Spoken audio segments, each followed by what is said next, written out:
kali ini tuh kayak session deep talk.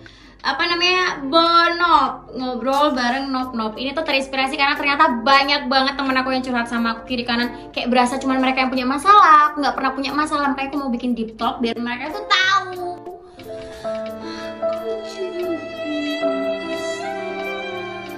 Oke, langsung aja. Keep on watching. Hese, sebelum melanjut ke videonya, jangan lupa video ini di like, di subscribe, dan di share ke teman ya. Nah, di deep talk kali ini aku nggak ngerti pertanyaannya bakal apa karena udah disiapin sama temen aku di belakang, di depan deng, di depan. Jadi keep on watching. Apakah kamu memiliki penyesalan yang menempel dengan dirimu? Berasa benar lu nempel, berasa benar lu nempel. Punya lah, semua orang pasti punya penyesalan. Penyesalan permasalahan sih? Penyesalan punya. Apa? Banyak. Salah satunya itu aku merasa kayak telat banget buat berkembang. Kenapa kayak gitu? Jadi zaman dulu pas aku kecil, cuman buat FYI aja aku tuh udah tuir guys, udah tua. Aku udah 27 tahun. 28 kok di courting sendiri.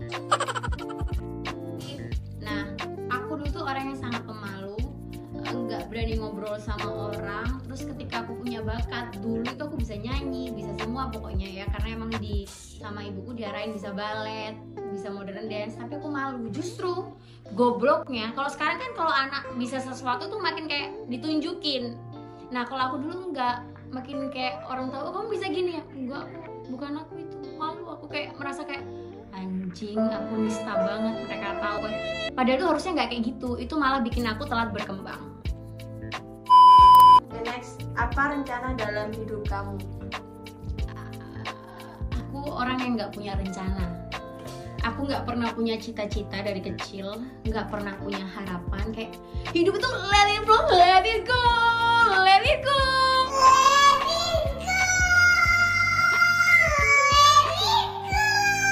Beneran, tapi aku nggak pernah punya rencana. Apa keputusan fatal yang pernah kamu sesali selama hidup? Banyak lah. Salah satunya itu kayak aku rela berkorban, kayak memberhentikan semua. Kayak dulu aku tuh kayak lolos AFI, lolos Indonesian Idol segala macamnya, tapi karena nggak dibolehin sama someone pada waktu itu karena aku goblok. Jadi aku kayak ya udah deh, aku nurut karena dia tuh kayak takut aku berkembang. Jadi intinya kayak aku tuh ngerasa terlalu nurut sama someone. Jadi aku tuh kalau udah cinta tuh tai rasa goblok gitu. Gitu kan. Kayak aku udah kayak bodoh banget gitu dulu. Sekarang enggak mah. Intinya buat kalian semua aku cuma pesan, kalau kalian sama seseorang dan seseorang itu memberhentikan hobi kalian, karir kalian jangan mau zaying apapun alasannya. Bagaimana reaksi kamu terhadap kegagalan? Aku ratu gagal kayaknya. Aku udah gagal ikut apapun, aku gagal dalam hidup, aku gagal. Menurutku sih kayak kegagalan tuh waktunya kita buat belajar. Mungkin terlalu naif kalau aku ngomong kayak kegagalan adalah kesuksesan yang tertunda, anjing, kayak kata orang-orang kan kayak gitu. Padahal kayak ya emang kayak gitu nyatanya. Kalian tuh jangan pernah takut gagal, karena tanpa gagal kalian gak bakal belajar. Apa kualitas dasar yang kamu harapkan dari seorang pria? Kayak aku udah hampir nggak pengen pria, tapi aku normal ya Allah, astagfirullahaladzim. Kayak bertubi apa ya kualitas dasar. Jangan terlalu jelek, karena kan nanti kita menikah sama dia meskipun dia kaya. Kalau aku ya, ini aku sendiri, kalau kalian mah bebas. Meskipun dia kaya, terus ketika aku nikah, aku punya anak aku mirip dia dan jelek banget. Aduh, kayak hidupku hancur. Gitu. Jadi harus paling nggak enak dilihat. Terus abis gitu harus tanggung jawab. Tanggung jawab tuh banyak. Dia mau kerja, terus dia tanggung jawab ketika aku sakit, dia mau ngerawat. Terus ketika aku punya anak nanti, anaknya rewel, dia juga mau bantu. Nggak semua aku sendiri, lebih kayak gitu sih, sama kerja sama. Jadi kayak bibit tanggung jawab, kerja sama, bestie.